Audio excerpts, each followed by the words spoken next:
చేస్తున్న పల్లా రాజేశ్వరరెడ్డిపై చర్యలు తీసుకోవాలని గణేష్ నాయక్ కోరారు. ఘట్కేసర్ మండల పరిధిలోని వెంకటాపూర్ అనురాగ్ కళాశాలలో ప్రభుత్వ భూమిని రాజేశ్వరరెడ్డి కబ్జా చేశారని గణేష్ నాయక్ ఆరోపించారు.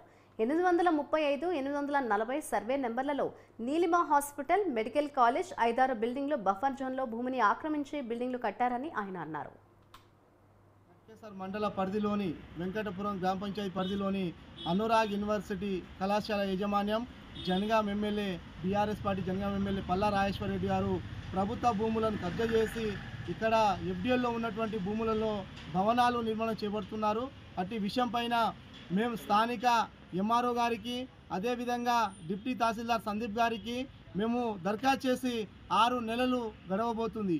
ఏ రోజు వచ్చినా కూడా రేపురా, ఎల్లుండ్రా, ఈ రోజురా, రేపిస్తాం, ఈ రోజు అని చెప్పేసి ఈరోజు సమాచార హక్కు చట్టం కింద కూడా దరఖాస్తు పెడితే ఈరోజు సమాచార హక్కు చట్టం దరఖాస్తుని కూడా ఈ ఎంఆర్ఓ కార్యాలయంలో ఉన్నటువంటి డిప్యూటీ ఎంఆర్ఓ గారు తిరస్కరిస్తున్నారు. కాబట్టి చర్య తీసుకోవాలని చెప్పి నేను కోరుతున్నా మిత్రులారా.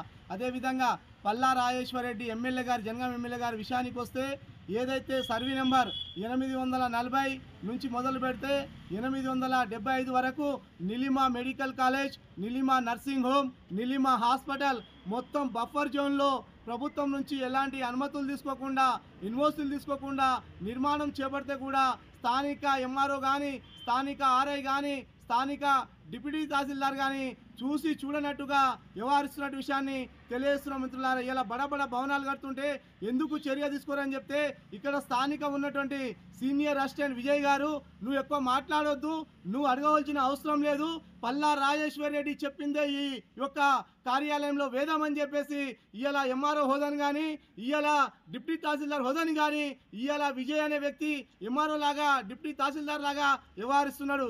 ఘట్కేసర్ మండల పరిధిలోని